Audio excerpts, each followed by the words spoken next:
Well, y'all, in my infinite wisdom, I just filmed a whole whole demonstration about how to make hand soap with my microphone off. So I'm going to try this again. Luckily, I had to make 2 batches, so here we go. I'm going to make a wonderful creamy hand soap. This is the only hand soap I use. I haven't bought it from the store in probably 2 years.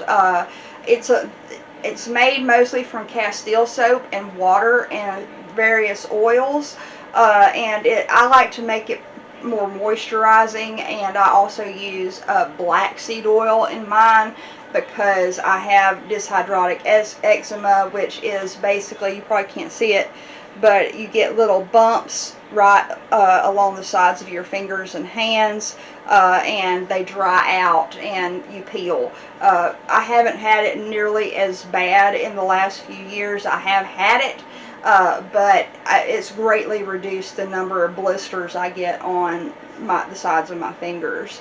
Without any ado, I'm going to show you how to make this. What you will need is Castile soap. Walmart actually carries it now. They only have lavender and peppermint that I've seen, but that's fine.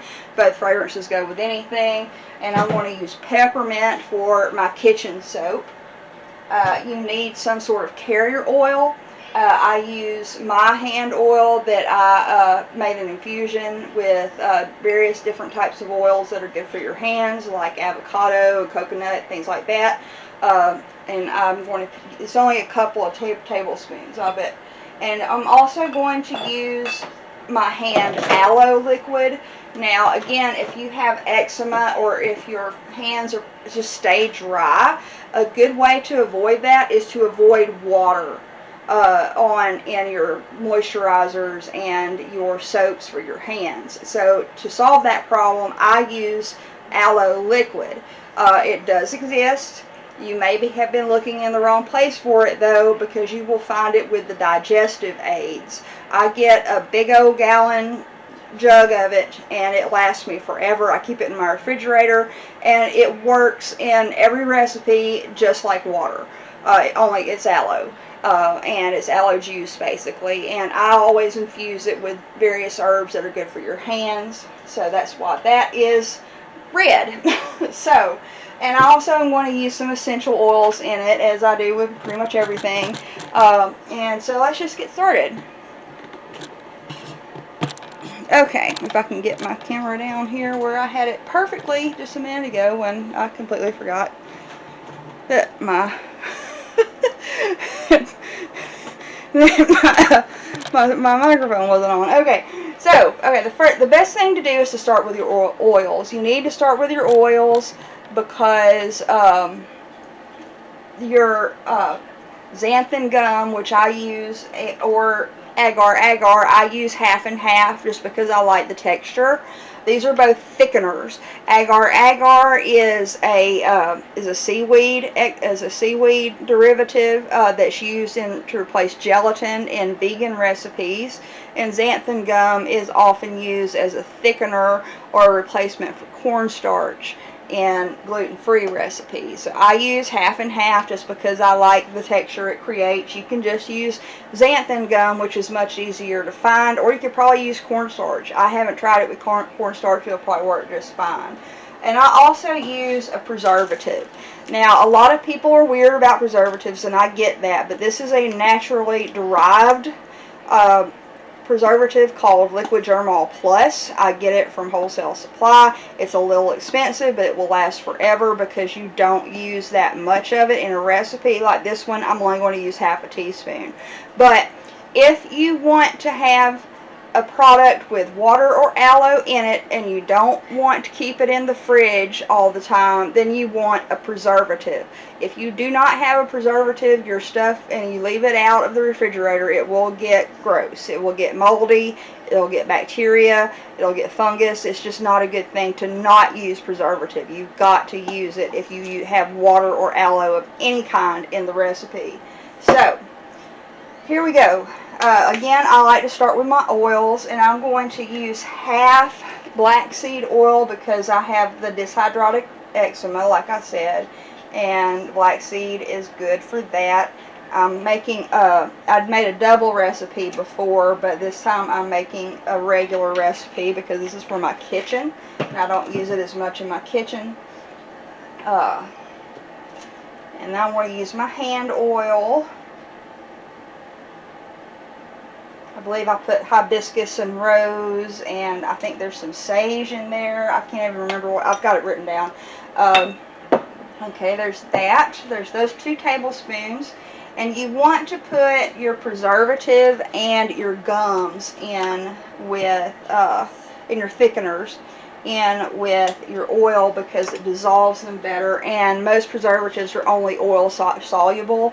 Now, Germol is water soluble, but it just works better in the oil phase, I think. And so there's, wait a minute, did I do bubble up again? I keep doing this. I just picked up the bubble up. Okay. I did exactly the same thing in the video that I had no sound for. So that's great. You can tell I'm new at this, can't you? And I don't really freak out about combining things like, you know, but of course these, I love these measuring spoons. You see they're double-sided. I give them, I've got 2 sets of these. You can find them at Walmart for like $1. But anyway, there is my preservative. And I'm also going to use, let's see, it's a teaspoon of thickener. I'm going to use I'm going to use half a teaspoon of xanthan and half a teaspoon of agar. Agar, again, because I just like the consistency that creates. It's not just thick, it's also got a little bit of a gel quality because of the agar. Okay, so there's a half a teaspoon of each of those, and I'm also going to add my essential oils to this phase. So I'm going to use tea tree, a lot of it. 8, 9, 10, about 10 or 15 there. I don't measure very accurately. Some people will probably prefer to. I just don't. I don't feel the need to because, you know, as long as you don't use too much. Now, some things you have to measure accurately, such as your thickeners and your oils and stuff, but things like essential oils, yeah, it's not that big a deal. And am I out of line? Yeah. Oh, I am almost out of line, weren't I?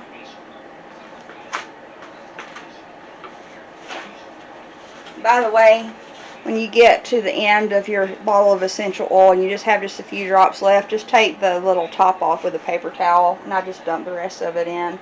And there it is. I hope I have another thing of lime somewhere because I use it a lot. Okay, and I'm also going to use pink grapefruit, which has a wonderful fragrance. It's also antibacterial. Lime, by the way, is also antiviral. And I'm going to use clove bud just because I like the fragrance, but it also has some antimicrobial and other antibacterial type of benefits to it. And some frankincense just for a nice soothing fragrance. And it also has some antimicrobial properties. Okay, so I've got my oils in. And I'm also going to add a little bit of honey, not much, just because honey gives you an extra boost of antibacterial action, and it's also a humectant, which VG, or vegetable glycerin, also is. This is one of my VGs that I mixed that I made an extract with myself. It's rose petals, and I'm almost out of it, so I'm going to use it. But vegetable glycerin is also a humectant, and what that means is that will draw the moisture into your skin. So if you want a more moisturizing hand soap like I do, like this is, then you need a humectant. Otherwise, the oil is just going to stay on the surface.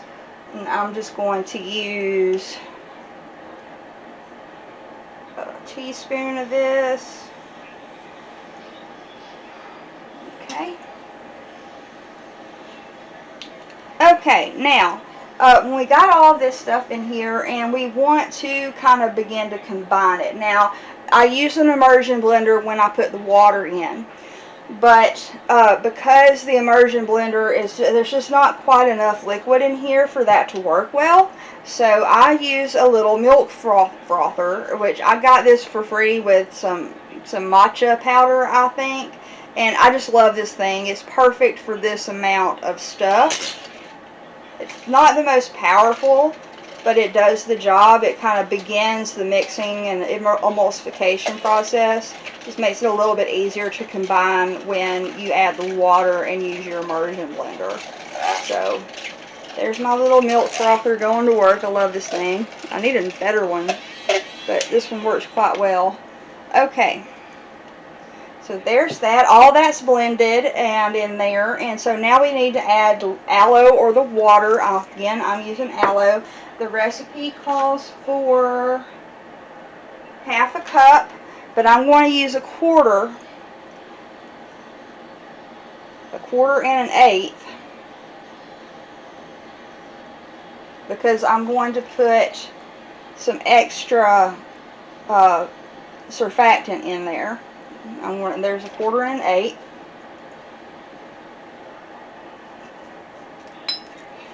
Okay, and so there's that, and now I'm going to use my immersion blender, which I hope I didn't burn the cord of. No, I think it was just sticky. Okay. Okay, alright, here we go. So look at how that's turning into a creamy consistency. It was totally liquid before, and now it's this wonderful creamy consistency, and that's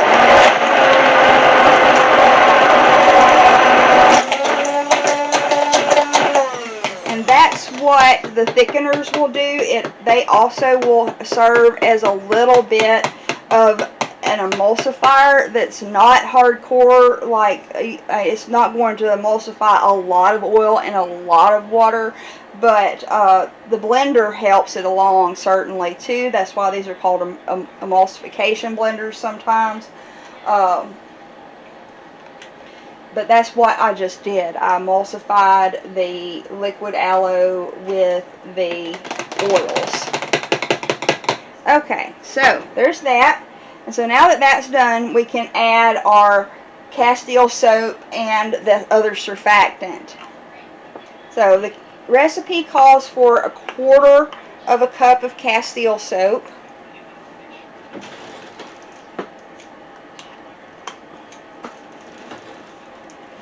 But I'm going to also add an eighth of a cup of the surfactant that I'll tell you about here in a minute. I can get the thing. First use of the peppermint, and it smells wonderful. I love it. It'd be great for my kitchen. Okay, and again, that's a quarter of a cup. And this is so weird. Y'all saw how red this was just now. Wait until you see what happens when I mix this up. I don't understand it. If any of y'all do, then by all means tell me. But this is what happens when you add the Castile soap. It turns green. How weird is that? It's kind of cool. It's actually kind of a pretty color too, I think, you know. Whatever. But anyway, there's your weird green soap. And so I've added the Castile, and now I'm going to add, again, you don't have to do this part, just do the full half cup of water and quarter cup of Castile soap. But again, I've been trying to get this recipe to where it bubbles a little bit more, which is why I'm adding this, which is a mild surfactant called Bubble Up.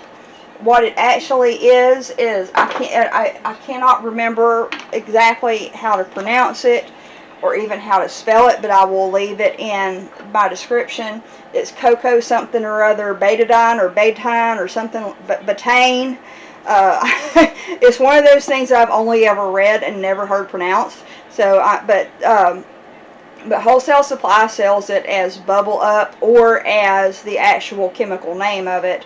But again, this is a this is a surfactant. If you don't want to use it, you don't have to. It's just know that just using the Castile soap is not, it's not going to bubble up a lot like a regular store-bought hand soap. But do understand that this is a naturally derived surfactant. It's derived from coconut, and it is completely harmless. It is non-irritating. It is non-toxic. Most all natural shampoos or non-sulfate shampoos or paraben-free shampoos, the first ingredient on that list is going to be this stuff. So it's not a harmful chemical. It's about as harmful as water, really. Of course, you don't want to drink it, but you know what I mean. But anyway, there you have your hand soap, and I always use like a pump. This is an 8-ounce amber plastic pump. A bottle, and I always use alcohol to sanitize it. You can use 70%, but I like 91% because I sell my product, but 70% works just as well. But basically you just pour a little bit in the bottom and you swish it around and pump some through the pump, and that will sanitize the bottle for you. And so now we have our wonderful, creamy, hopefully moisturizing and bubbly homemade hand soap.